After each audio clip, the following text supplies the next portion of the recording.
Good afternoon. I nearly said good evening. Obviously, it's a slightly different time of day and different day even for a nervous chat today. But that's because I've got some very, very special guests coming to talk to me today, all the way from the other side of the pond in the USA. It's a channel that some of you may well be familiar with. I've certainly engaged with them a few times and spoken to them on a quite regular basis. They're absolutely amazing, lovely people, and I'm so pleased that they were able to come in for a nervous chat with me. So I've also got another special guest today. Pennywise is here, also known as Gabriel. He's joining me in the studio today. He loves Halloween, absolutely loves it. So yeah, and so without further ado, let me bring in our guests, Longhorn coasters, Dylan and Peyton. Hello. Hello. Hey there. Oh, our dog. Our dog is Oh, There oh. we go. Hey I love it guys. when these things happen. Oh, It just thank proves you. that it's live. Unedited for sure. Thank you so much for having us. Absolutely. Oh, We're it's so an excited to absolute hear it. pleasure. It really is. No, as I said, when you guys said that you'd be happy to come and talk to me, and I was like, this is fantastic. And then obviously we had to play around a little bit with days and times, but I was absolutely determined to make it work so that I could get you guys in and have a chat with you. And especially obviously when I'd seen about how much you love horror season and Halloween, and I just thought these are the perfect guests for a Halloween special. I've got to get them in. So yeah. So I suppose we should start from the beginning, as we always do. So how did it all start? Why Longhorn coasters to start with?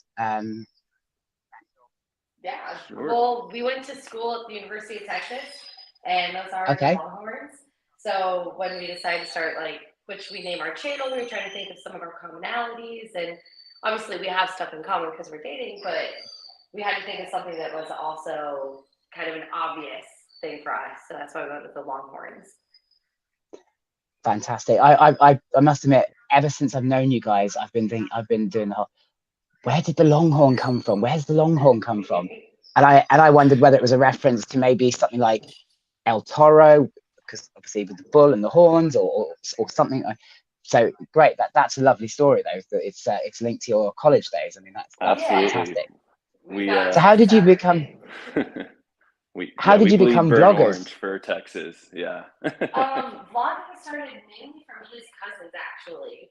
I used to stream on Twitch, for video games, but at the end of the day, I stopped. And then his cousins kept being like, you guys have the best times at Universal and have really good tricks. And so they really kind of pushed us into doing it. They thought it would be something good for us to do and kind of fell into it. Yeah, we've really enjoyed going to the parks. My love of coasters has blown up ever since Velocicoaster opened. I've always been a theme park enthusiast, but Velocicoaster really awakened a whole new level of love for going to the parks, and it's just been a great experience for us being here in Orlando and going to different theme parks. Fantastic. Yeah, I mean, and it's great that you do now share those adventures with all of us, because I say I know I'm not alone in saying that lots of people enjoy watching your videos, your vlogs, etc. And especially the recent ones, obviously from Halloween, which obviously we'll talk about today. Really, have you always loved Halloween? I mean, some people grow into. I used to hate Halloween as a kid. I was always scared of it, but I've kind of grown into it. Was it always a love of yours? I mean, I was a theater kid, so I always enjoyed dressing up as something and doing something different. So I enjoyed the season where it was I get to try this costume, this costume, and this costume. So it was a lot of fun for me. Yeah, Halloween has always been a really fun holiday. I really like getting scared. I like the thrilling aspect of Halloween. That's one of my favorite aspects of going to the theme parks is the thrills. And so since Halloween is kind of all oriented around scaring you, surprising you, and thrilling you, Halloween's just kind of a perfect holiday for me. And the theme park events for Halloween have just been fantastic. So I've really always enjoyed the holiday. Yeah. as I said, for me, it's a love I've grown to enjoy. But actually, from the being able to dress up, I can totally empathize with that, because um, I don't. I make no secret of the fact that in my student days, I was a little bit of a goth. I like dressing up with the makeup and things, but obviously as I got older, that became less acceptable, I suppose, as I moved into the workforce, etc. But Halloween gave me the opportunity to be able to still kind of dress up in those kind of things, and I do love doing it. I wasn't quite brave enough yesterday to do it for Fright Nights, but that was purely because of a 2.5-hour train journey. And I didn't particularly fancy people having to see me dressed in Halloween makeup at 7:30 in the morning on a train in London. I could understand that. I think some costumes I get over it, like our Shrek costume. I was like, we are green. We will be green driving to the park, and people will look at us, and it's what's going to happen. But I would also say for like the horror side of Halloween, I definitely grew into that one. As a kid, it was all about candy and costumes. And then once I was about like early teens, that's when I started being like, oh, scary, blood, murderers. So that's when I think I started watching scary movies. Yeah, I've got to be honest, I'm not a massive fan of scary movies. Again, it's some I can watch. I love my favorite of all time was the original Poltergeist series. Okay. I absolutely love those, and for some reason they never bothered me. Although they scared me to watch, it wasn't a lasting image. Whereas others I've tried to watch over the years and probably got maybe 10-15 minutes in and gone, yeah, maybe not.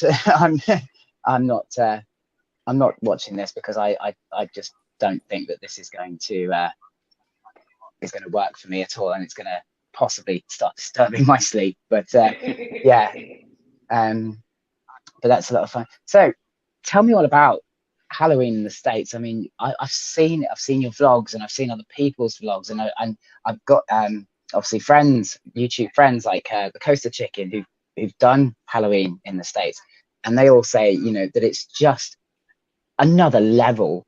So what is it about it that's just so important? And I don't know.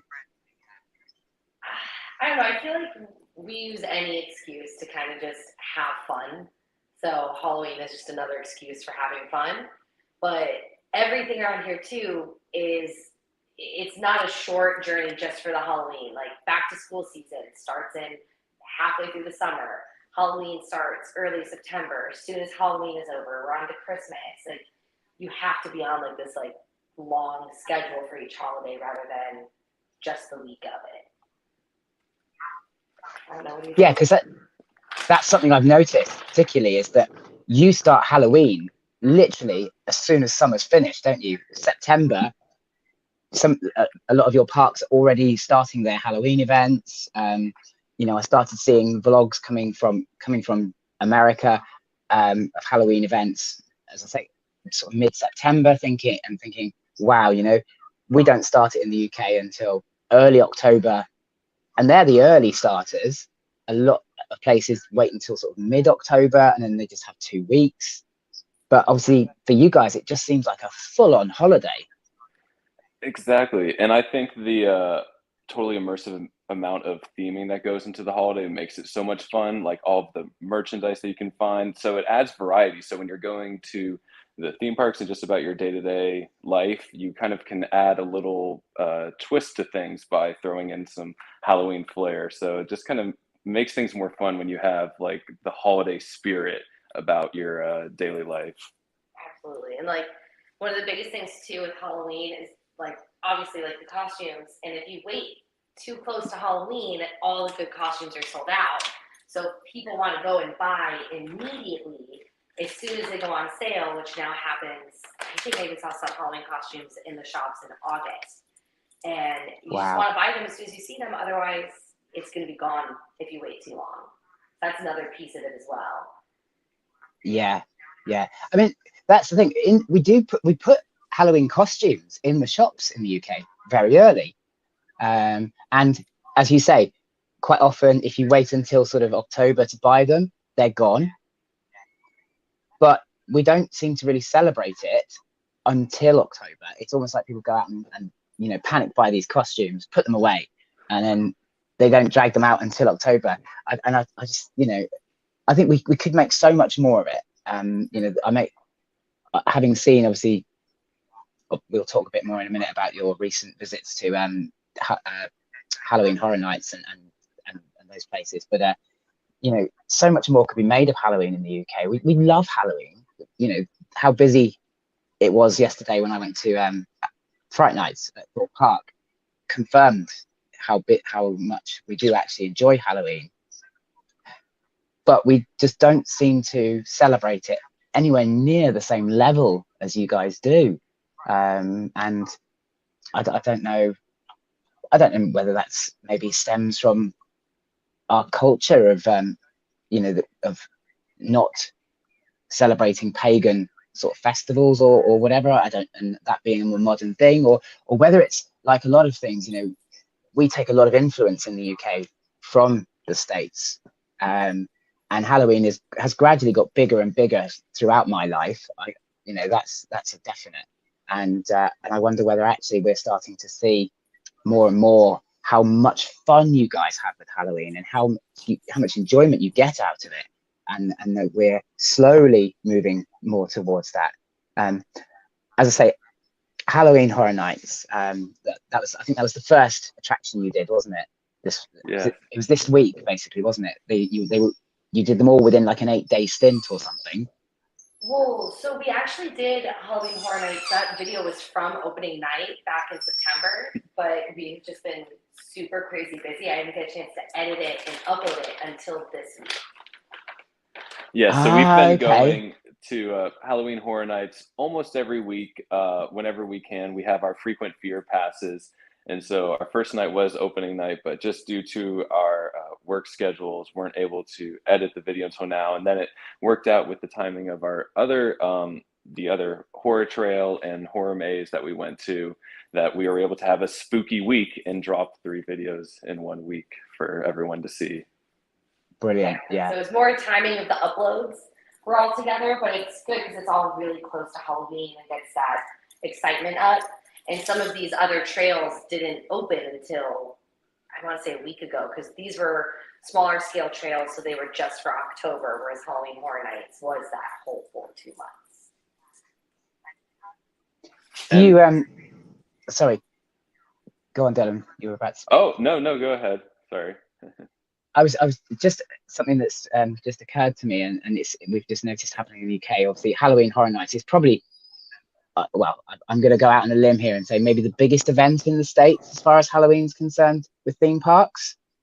I think so. I mean, we've moved around a bit, and it's not like we had heard about it in other parts of the U.S., but moving to Orlando and then seeing how many people do fly in for it and how it's the center of all of the Halloween stuff going on in Orlando or in Florida.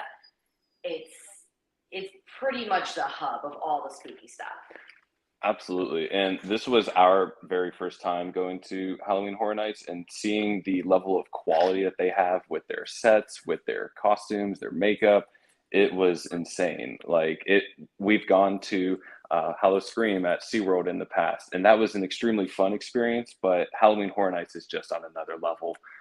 It really is incomparable to any other horror event that we've gone to, just in the movie set type quality that Universal is able to produce. Yeah, Howl-O-Scream felt like 5 houses, like just typical haunted houses, whereas Halloween Horror Nights feels like you're stepping onto movie sets and that you're going into the movies and you're just like actually getting spooked.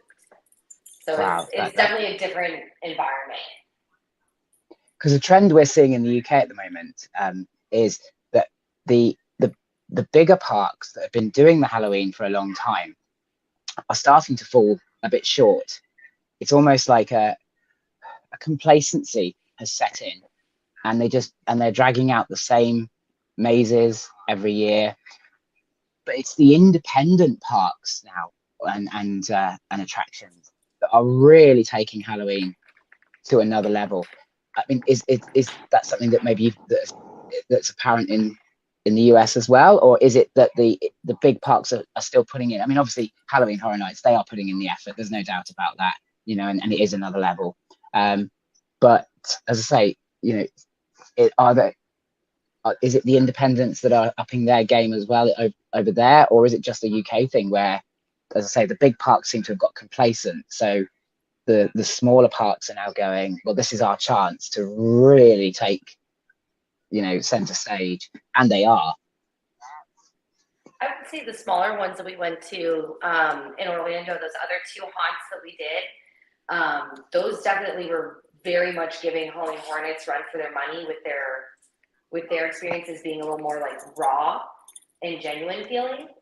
Because Halloween Horror Nights, while it is a big production, you can still kind of feel like, okay, this is a production. They're scare actors. It's all fake. I can put that like lens on it and not get as afraid. But the other 2 haunts we did, those felt like you didn't have that lens. And so you actually were kind of like, is this a clown chasing me? Should I be running for my life?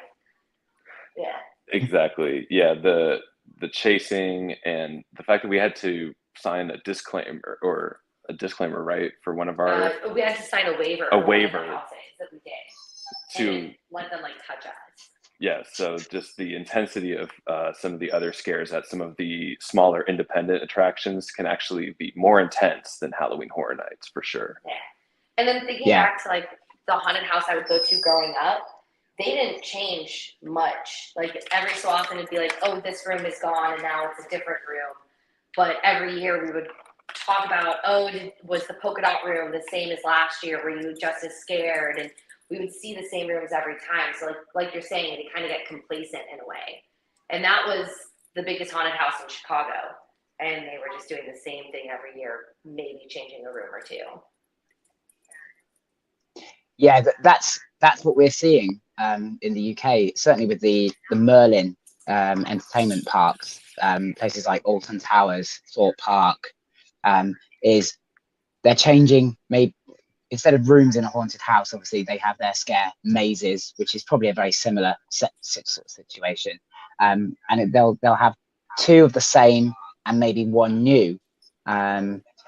Sometimes they've not even bothered with 1 new at all. They've just had all the same from last year with just some tweaks, some slight changes, and you know, whereas, and as I say, we, you know, I think you know Coaster Chicken, I believe, and his recent vlog from Fantasy Island, which is a very small park up in the northwest of England, sort of area, and it was absolutely on another level. And that's an independent park. You know, it doesn't have the financial backing that Merlin Entertainments could obviously give, and it just looked absolutely incredible. The theming was better. He told me the scares were so much better.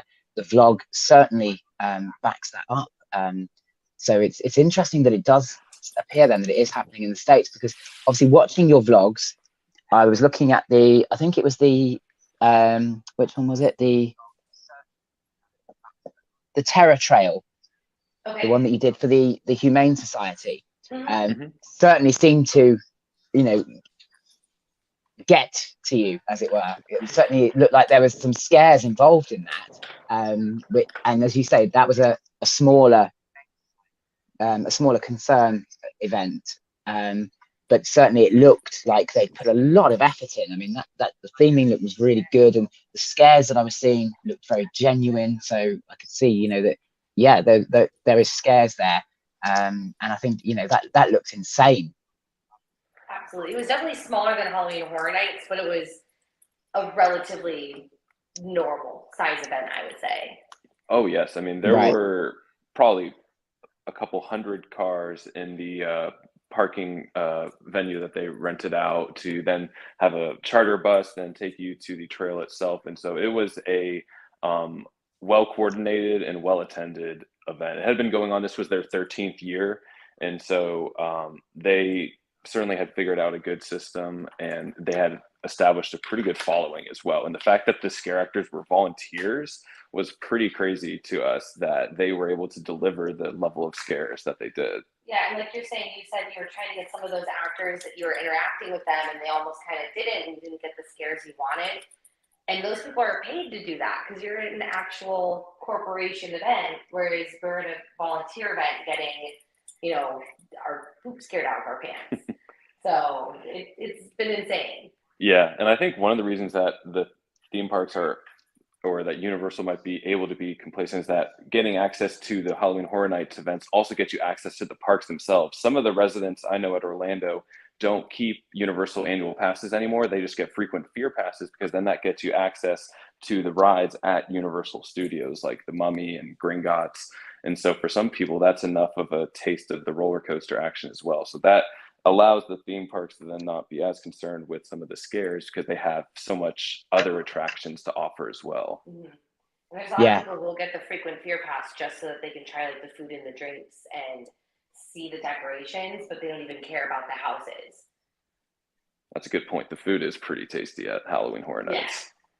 Yeah. I must admit, the bits I saw that you bought, I just thought this is, even the food is so much better. One thing I noticed yesterday at when I was at Fright Nights, and obviously so far this year that's the only event I've been to. I've got a couple more planned for this week. Was that the food venues, food stalls were literally the same ones that were there for Oktoberfest and for summer events that had just been slightly redecorated to look slightly Halloweeny, but they were still offering the same sort of foods, and I just thought that's quite disappointing. Especially after I'd seen your HHN vlog and seen the foods that were available there. Although I did wonder whether having that human butcher so close to a food vendor might put a few people off. Absolutely. I will say, and Universal doesn't use all of the same places, but SeaWorld and Busch Gardens, they have like all of their seasonal tents. They're almost these like wooden booths, and they stay up year round, and they just change out the menus and the food in them for the events. So some of our parks do exactly what you're saying. It's the same stand, but reworked a little bit and redecorated a little bit. Universal, right. I want to say like 50% of the booths still exist during normal park hours and off season, and they just don't have Halloween Horror Nights foods. But then about half of the HHN booths are pop-ups. Yes, right. Some of them actually, they built new booths that had theming and were specifically there for Halloween Horror Nights. Yeah, but you'll see the same pop-ups go up during the Mardi Gras event as well in springtime. Right. So they kind of have a formula for some of the food. So it's a similar setup then. It's not just us that are being a bit lazy with our food outlets. I think that's a missed opportunity though, because I didn't even notice much in the way of menu tweaking for our food stands, which I just sort of think, well, I don't remember seeing anybody selling any toffee apples. There might have been. I didn't take a huge amount of notice, but that to me, surely it's that's a very traditional Halloween food stuff, and all those kind of traditional Halloween candies and foods, and I just think, are they missing a trick here with not investing in getting those kind of food vendors in? I don't know, but it does sound like it's a very similar situation in the States. So I don't feel quite so bad that we're just terrible at it over here. No, and I mean, some of the food isn't always as good as it could be. Like, they have pizza tots, and you can get those pizza tots year round, but they try and decorate them up for Halloween. Or there was the pizza puff. It's a good pizza puff, and it's in the shape of a skull, but at the same time, it's just a pizza puff.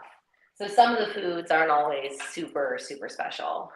Right, but they usually have some sort of novelty or interest that makes you curious enough to try it. That's the case with the drinks as well. So Halloween Horror Nights makes plenty of revenue off of their drink sales as well, because they have really cool theming to their drinks. I usually just want the special cup, and that's about it. I could care less about the drink on the inside. I just want a light up blinking skull cup. That alone sounds great. I mean, I bought one of the soft drink special cups yesterday, but it doesn't light up or anything. It's just painted with bright lights. And I mean, it is a nice cup, and I'll keep it with all my others because I collect cups and mugs and all that kind of merchandise. But yeah, it certainly wasn't a light up one. That would have been awesome. See, we're definitely we're missing out here. We've got to rethink this, and we've got to, we've got a great example being set by you guys and how to do this properly. And we just are not getting it. We're just taking bits and pieces slowly without going, oh, let's just do it. I'd love one park, any park, I don't care who owns it, just take it by the scruff of the neck and just go, let's do Halloween properly, not cut any corners. People would pay the extra, because I think in England, what we see a lot of, or in the UK, sorry, is a bit of a trade-off between cost and quality. They try to keep the costs down to make it more broadly appealing. But at the same time, that then means that the quality of what they're delivering suffers. And I just think, they're not realizing that there is a core in the UK of people who would pay that extra to go and have a really, really good Halloween experience. And I think this is, again, it goes back to this, the independent parks seem to be the ones that are realizing actually that, that might be the way to do it. But I mean, I don't know, do you notice that in the States that they try and keep the costs down and that quality maybe suffers because of that? Or is it just so amazing that, that the investment is there? I think it depends on the park. Yeah, I think that there's enough demand across the board that, especially in Orlando in particular, you can find a range of qualities of experience. So I'd say from SeaWorld to Universal to Disney and other parks, other independent parks as well, there's a range of qualities for whatever budget the people might be interested in. Yeah. And so I think that the market has definitely been identified here, and it just definitely should probably be capitalized in the UK as well. I think that the demand does exist for you all as well. Just somebody needs to take that risk. And I think SeaWorld here is going to be your kind of like mid-tier where like you're paying it's not the cheapest Halloween ticket out there, but it's going to be your most cost efficient one. And then it's going to have the biggest wow, this actually feels a little bit better than what we paid for, because SeaWorld does put in a lot of effort, and I feel like people don't give them as much credit as they deserve because it's overshadowed by Halloween Horror Nights. But their Hollow Scream, and we haven't gone yet this year. We're going to go this weekend for actual Halloween. But last year, that's what we did. And even this year, I'm thinking that winter house at Hollow Scream in 2021 was better than the winter house this year at Halloween Horror Nights, in the amount of jump scares and the quality that they put into the actors. So it really just kind of depends. Overall, it's still less than what Halloween Horror Nights puts on, but you're also paying less. So it makes sense. Yeah. I just think that I was asking if you'd seen a growth in the quality in the UK over the past 10 years, or has it always been the same kind of complacent feeling? See, I think what we're seeing at the moment, those of us, I say those of us, but certainly my friends who've been doing Halloween for a number of years in the UK, have actually seen the quality deteriorate.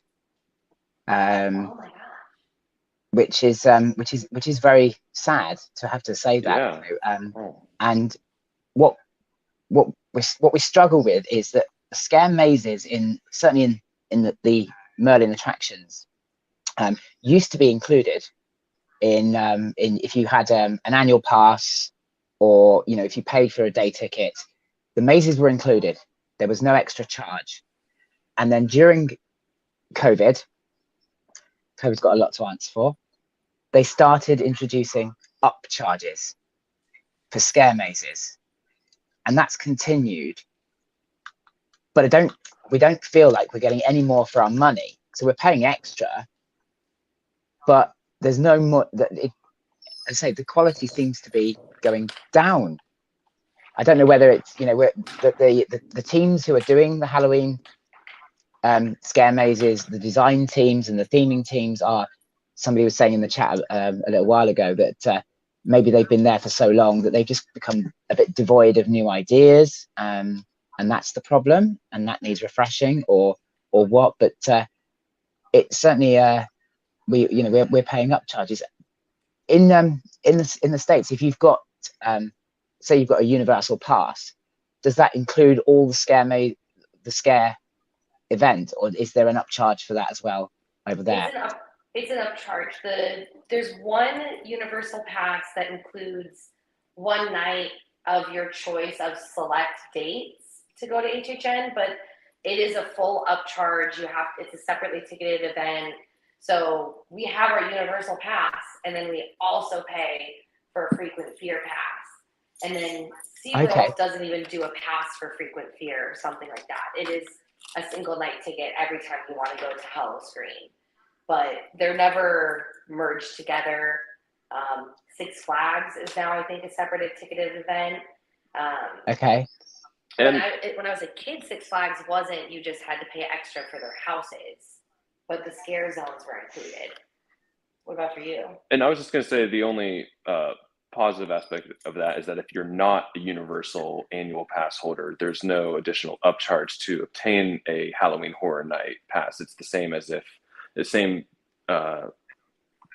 charge for anyone to basically obtain a frequent fear. Pass. Like whether you're a pass holder or not, it's going to cost the same to get the frequent fear. Right. Okay. So it's a separate event essentially. Yeah. Yeah. So I don't know whether going forward then that maybe, because obviously it sounds like we're copying the paying for the scare houses mazes extra already. But we're not getting any extra events out of it. But we're not getting any extra return on it, which is you know, is a bit of a shame. Right. But what we do have over here is that if you are a pass holder, you can your upcharge for the mazes, there is a discount. So you can access the park during the event, because obviously there's theming throughout the parks. So some people just want to go there to soak up the atmosphere, and there's always a couple of free scare experiences included in your sort of day ticket or your annual pass day entry. And then obviously there's the upcharges for the proper mazes, and then if you're an annual pass holder, there's a discount on those.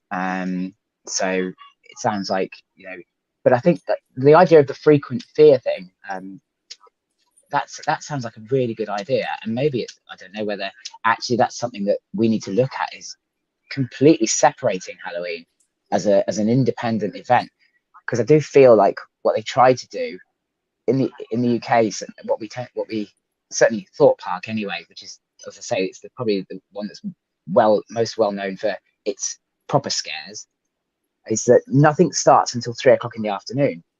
So from 10 o'clock in the morning till 3 o'clock in the afternoon, it's essentially a normal park. So they're still trying to bring in that normal customer who isn't interested in Halloween and appease them. And then from 3 o'clock, that's when things start to happen.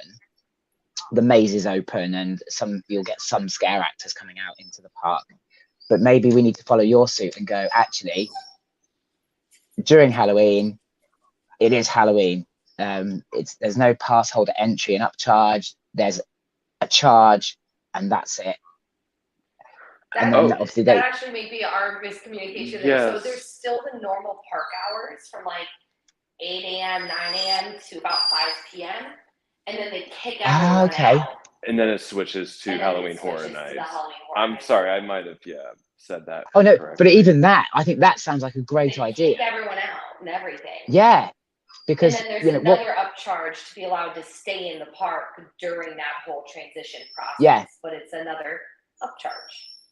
Yeah, but I think that is a great idea, because what we find a lot in the UK is that people who've come during the normal park hours and then stuck around, we get a lot of complaints about, oh, we were at such and such park and nobody warned us there'd be scare actors and nobody warned us.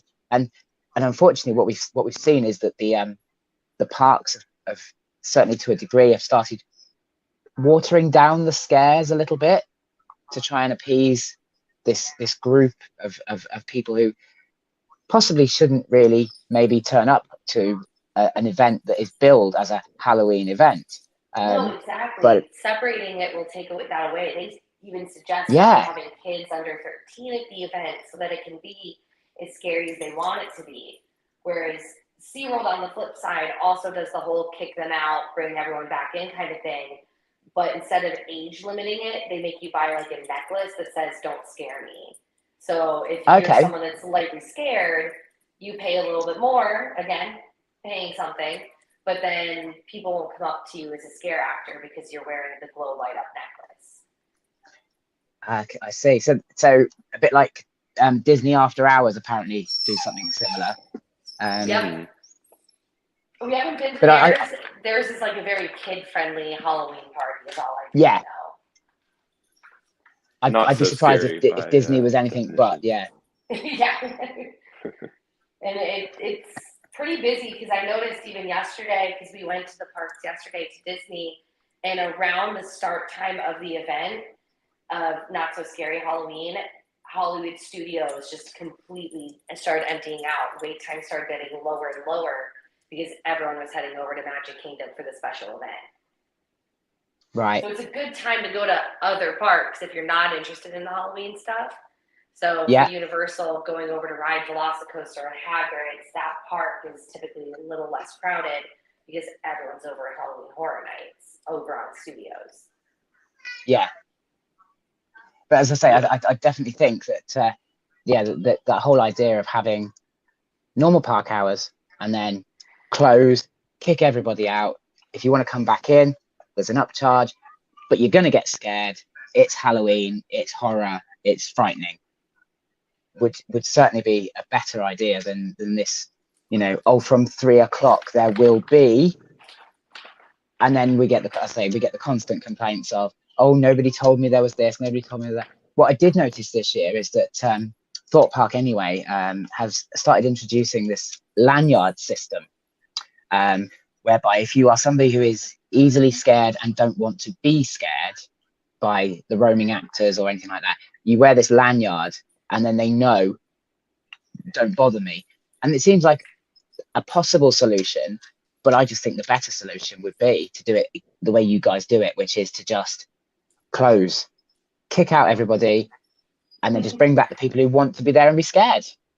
It definitely makes it for a different event. The crowds at Universal during other events versus the crowds at Universal for HHN are just it's a completely different vibe. It's almost just, it's all ages, but everyone is in dark clothing, there to kind of just get scared, have a good time. It's almost treated like a very large, spooky nightclub in a way.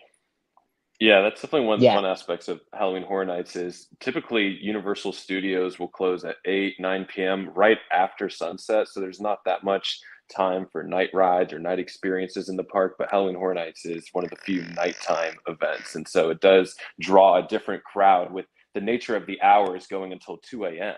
So it brings out just different people that it's a really fun environment. So you add in busy work schedules and then going to Halloween Horror Nights until 2 a.m. once a week. There's a reason why it took us so long to edit some of our videos. Oh, bless you. So obviously, I know that you have visited the UK, haven't you? I have. I don't think you've been. Unfortunately, I've never been to Europe, but I'm definitely wanting to go to Europe. I'd love to go visit the theme parks there for sure. Yeah, I think it's been over 10 years now that I think about it since I've actually been to the UK. Because we went for like Thanksgiving in my sophomore year of high school. So it was a long time ago, but we just went to London and then we went down to Liverpool because we were big Beatles fans. And that was pretty much the week we were there. Yeah. Okay, so you wouldn't have taken in any Halloween events while you were here then? No. And my family, they like roller coasters. I wouldn't be into roller coasters without my older brothers. But at the end of the day, like Right. I was the theme park kid. I was the one that went Yeah. once a week to Six Flags and just hung out all day long riding coasters. I was the child that did that. So Yeah. the rest of my family, anytime I'm like, oh, there's a Six Flags near this vacation that we're taking, we're not going. But it's something that we go out of our way to now do when we go travel. We do it. Growing up, it wasn't possible. Right. Yeah. So, is there any plans to come to the UK in the near future? Not planned plans, but hypothetical plans. Absolutely. I mean, one of we first would like to explore some more of the theme parks here in the United States. We've never gone to any Cedar Fair parks such as Cedar Point or King's Dominion. Mm-hmm. And so those are high up in our list, but making a tour of Europe is also something that is a hopeful plan for us. Bucket list. Absolutely on the bucket list. Yeah. There's a lot of really cool rides, like at Alton Towers. Smiler looks really fun to me. Galactica. Go if you want to. Like Galactica was the first B&M flying coaster, so I would really enjoy that because Manta here at SeaWorld is a really fun coaster for me. So there's definitely a lot. In addition to just the architecture and the culture in Europe, there's a lot of reasons why we would love to visit Europe. Yeah, I mean, even so, like the UK has, because I've been to both, like the UK portion of Europe and then the rest of Europe as well, and the architecture and the way I think people talk about theme parks is different as well. Because I feel like when I've met a lot of other coaster enthusiasts, they tend to be from somewhere around London or just the UK area. I don't meet a lot of like German coaster enthusiasts, even though they have some of the best coasters there. They're just not as, I feel like, into it or talk about it as much as other people do. Do you know? Yes, because I've been on a bit of a mission ever since obviously decided to get Jameer on last week and then talk to yourselves about trying to find other enthusiasts from all over the world, and I'd love to get them on and have a bit of a chat about parks in their country and what they and compare notes and things. But as you say, that it doesn't seem to be as big a thing as it is in the US and the UK. It does seem to be something that we share, but other countries don't seem to want to talk about it the way we do. They're not as enthusiastic as we are about them. The love isn't there. I spent a whole summer in Germany and no one once was like, let's go ride roller coasters. That's something that we do regularly. It wasn't a thing there. Yeah, and yet, as you say, parks across Europe have some great rides. I mean, I'm sure you've heard of the Ride to Happiness, which is it's probably my number one bucket list coaster, and it's one I'm hoping to get done next year. But as you say, they don't seem to be as it's almost like they don't appreciate what they've got, which is really sad when you've got us in the UK who are constantly bemoaning what we've got, and would love to have even half of their coasters in the UK, but they just don't seem to. They're just like, oh yeah, it's we've got that park and all that coaster, and but a lot of manufacturers come from like Germany and Austria and like that area, and then you're like, they're making the coasters, but they're not appreciating them. Yeah, it's crazy, isn't it? And I must admit, we just don't know. They're just not on the internet sharing it with us. Yeah, I was fascinated to hear from Jameer as well that so many US coaster enthusiasts are desperate to get to the UK to experience our roller coasters, and I can't help but feel that they're setting themselves up for a bit of a disappointment. But I appreciate, the Smiler is obviously it's world known, isn't it? Because it is a world record holder.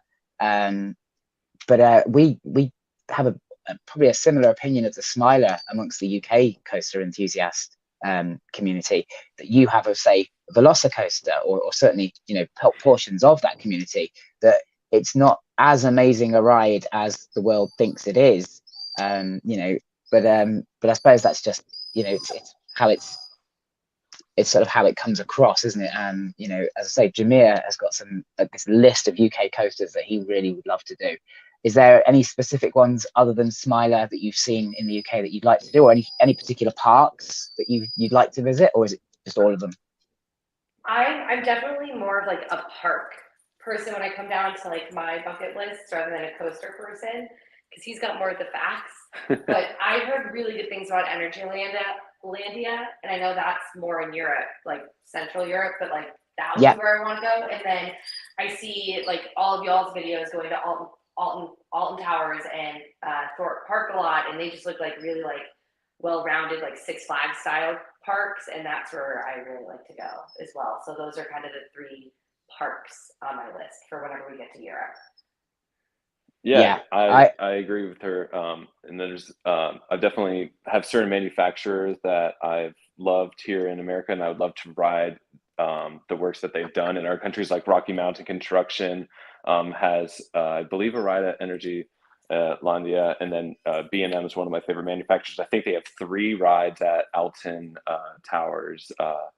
One of them going away, Nemesis. So if I was going to get there, I'd have to get there pretty soon to ride that one. So there's definitely just a long list of rides. For me, I'm definitely interested in the manufacturers and the history of the rides, and so there's a lot of history in Europe that I would like to experience. Yeah, just on the Nemesis point, it's not permanently going away. It's only being retracked. Okay. Okay. There does appear to be a massive confusion actually about what's actually happening to Nemesis. It's closing down for approximately 2 years to be retracked. Okay, that's great. That gives us 2 and it is reopening. Yeah, absolutely. The Incredible Hulk coaster at Islands of Adventure did a similar exercise. When the track reached the end of its service life cycle, they just retracked the ride, but it's still the same as it was before, though smoother than when it was at the end of its life. Can be for the Hulk. Yeah. No, not one of our top 10 coasters, but still a really fun ride at Islands. That's a very good point. It wasn't in either of our top 10 lists. No, we were thinking about our top 10 list today. Our top 4 are the same, but after 4, we take very different directions. Absolutely. It's actually pretty funny. Yeah, so for us, Iron Gwazi is our absolute favorite coaster. Oh, sorry. I was just going to say, I think you've got to give us your top 10s now, because we're all going to be intrigued as to how they're different and why. Okay, Peyton, you should go first. Well, our top 4 was Iron Gwazi, Velocicoaster, and then we did Cosmic Rewind for the first time yesterday at Disney World Epcot, and it was insane. Mind-blowing. It was just a very good coaster. So that's now number 3 above Hagrid. So our top 4, Iron Gwazi, Velocicoaster, Cosmic Rewind, then Hagrid's. After that, I'm going to have you go next, because I have to remember, because my list is on my phone, which we're recording off of. That's a good point. So try to mentally remember where I place these things while you go. So I am absolutely in love with Rocky Mountain Construction. I love what they've done, redesigning existing wooden coasters into new hybrid coasters. I think that it's great for parks with lower budgets like Six Flags, for them to get a new ride at a lower cost with crazy elements. So for that reason, my number 5 coaster might be a hot take, but we, for my birthday, went to Six Flags Over Georgia. And so my number 5 coaster is actually Twisted Cyclone from Six Flags Over Georgia. That was a converted wooden coaster manufactured by Rocky Mountain Construction. And that coaster is just insane. Like I rode that coaster 3 times in a row at the end of the day, and I still couldn't memorize the layout. It just constantly had me wondering where I was going to be going next. The inversions were just super unique, so I love that one. My number 6 coaster is also a Rocky Mountain Construction. It is Goliath from Six Flags Great America. That was actually a new construction by them, but also insane. The stall that you have where you're just hanging upside down feels like it lasts forever. My number 7 coaster was also Goliath, but from Six Flags Over Georgia. That's a B&M Hyper coaster. And of the B&M Hypers, that's actually my favorite. But right behind that, at number 8, is Mako from SeaWorld that is also a B&M Hypercoaster. That one has Yep. insane airtime, just tons of airtime hills. And so super fun for the negative G moments.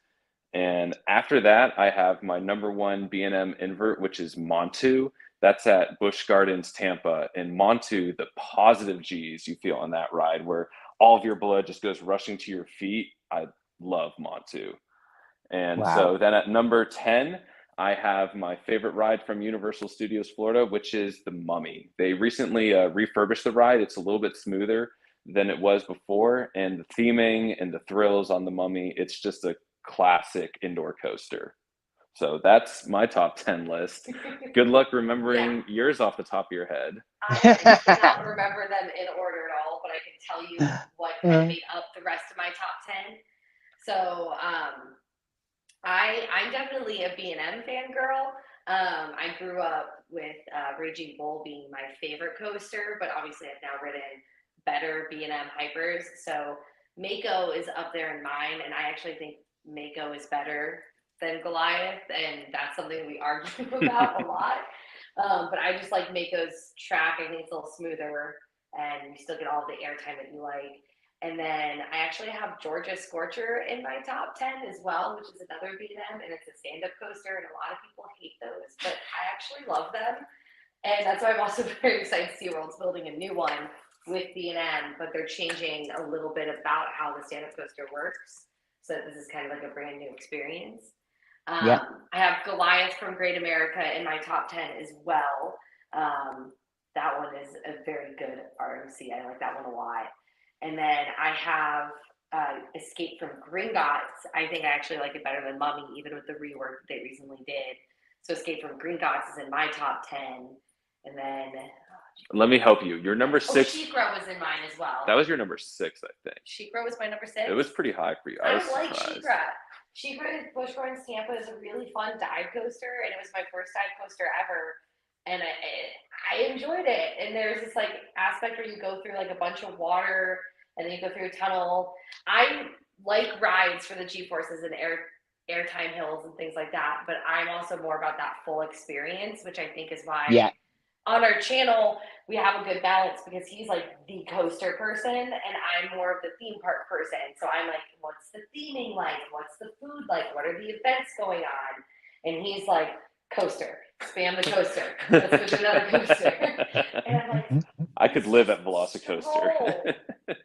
We could go to Universal and have two very completely different days, but drive together. He would stay at Velocicoaster all day long, and I would just be like strolling through the park, taking in some shows, going on a ride, then another show. I don't have to. As a kid, I rerode rides a lot at Six Flags, but as I've gotten older and now I'm not at a Six Flags park where it's just about coasters, we're going to a theme park where it's about the whole experience. So that's why my top 10, I think, is definitely different than his, because it's about the experience as well. Yeah, you know? Yeah, absolutely. To each their own. I love thrills, but she loves the whole as experience. You say as well, though, that brings a lovely balance to the channel, doesn't it? Because you, as you say, you've got Dylan, who's all about the coasters and the thrill, and then yourself, who likes the coasters, obviously, but the theming, the shows, and and it just brings it all together, then, doesn't it, as a full package when you produce a vlog, that you're not just focused on one or the other. You can bring that together, and I think that's great. What we normally do, obviously, at the tail end of the show is I ask the guests if they've got ask the audience if they have any questions for you. We don't have a huge amount of time, and I appreciate that you guys are going to get off to work in a little while. So certainly, if there's anybody watching who has any questions for Longhorn coasters, now's your chance to jump in with those. Oh, I knew the questions were coming. I knew they were coming. Are you excited for Pipeline? Oh, absolutely. Another B&M at SeaWorld, the 4th B&M at SeaWorld, a brand new design to the stand-up coaster where you're actually bouncing with the waves. I was a little disappointed because they kept saying it's going to be the first of its kind and it's a stand-up coaster. So I was really hoping that they would have you stand on it and then they were going to turn you so that it was like you were surfing. So I'm excited to see what this bouncing does and how that changes the impact of airtime, like air hills and everything like that. But no, I'm very excited because another stand-up coaster, and they haven't built one in a long time. So very excited. I think it's going to be interesting because it'll be the first stand-up coaster in the new generation of roller coasters. So I think roller coasters of old used to focus on lift hills and then having positive G-force moments. But newer coasters today tend to have launches to save space and then focus on negative G-force moments where you feel like you have airtime and you feel like you're flying. And that was on SeaWorld's latest announcement for Pipeline. What they really highlighted was, I think, 4 airtime moments rather than highlighting Okay. moments of positive G's. So I think that'll Yeah. be really interesting for a stand-up coaster to be highlighting launches and moments of airtime. Yeah. Our next question is, what's your dog's name? This is Ethel. This is Ethel. Ethel. Yes, she is. She Oh. doesn't like to share attention, and she has had to share our attention with you all today, and she's not happy about it. I'm sorry. So I had to go for treats the whole time. But my parents and I used to have a dog named Lucy, and I always said to Lucy that I would get her an Ethel one day. So in college, I got Ethel. So that was her pairing. It's beautiful, and she's very well behaved, I have to say. There's but a whole bag of treats. It's treat fueled. Yeah, of course. The next question I have for you is: did you do the weekend maze, and what did you think of it? We definitely did the weekend maze. It's in my top 3 still. Where does it fall for you? It's either 3 or 4 for me. I think that the weekend house was extremely entertaining, but it wasn't the scariest house overall for me.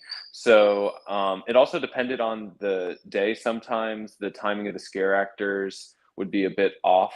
So it's definitely in the top 5 for me, easily.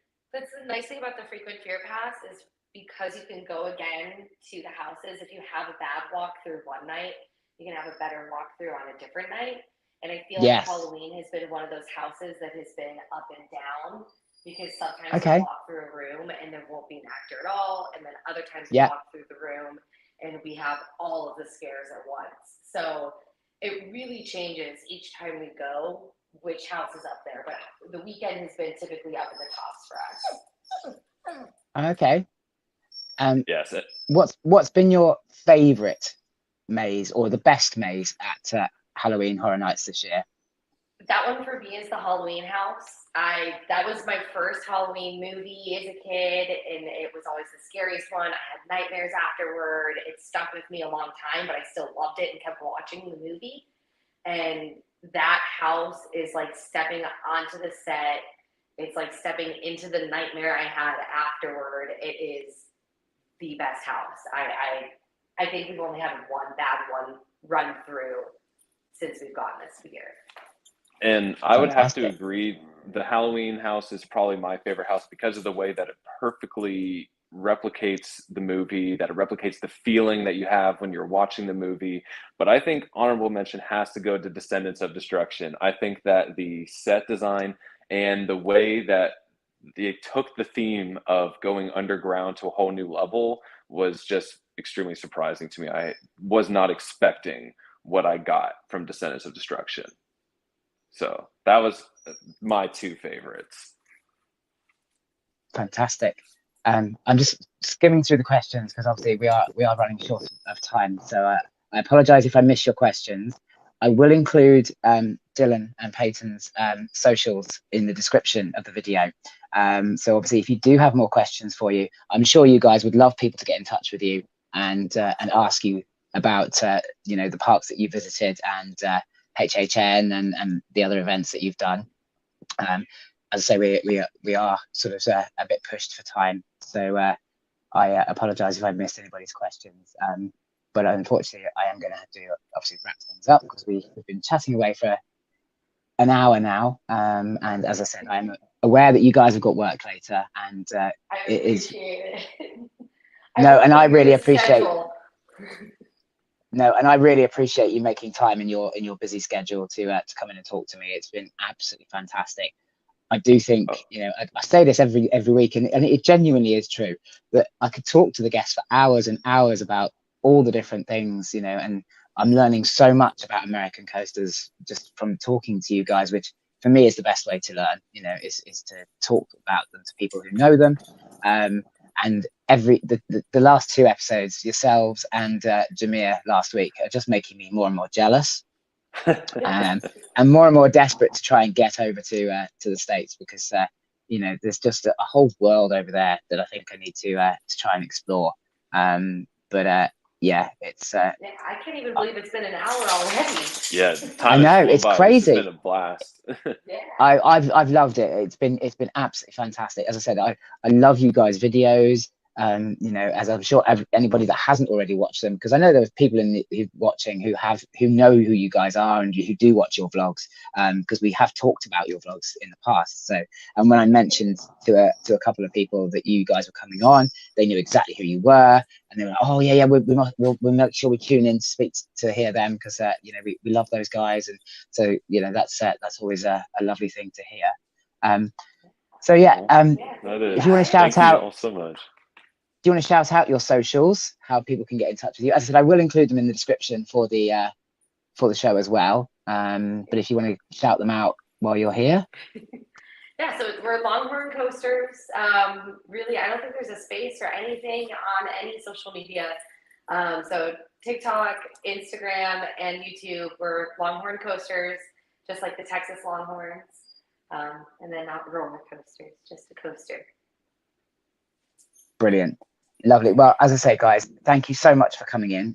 It's been an absolute blast talking to you, and I look forward to speaking to you again once I've finished doing scare attractions this week. Yes. And we can compare notes.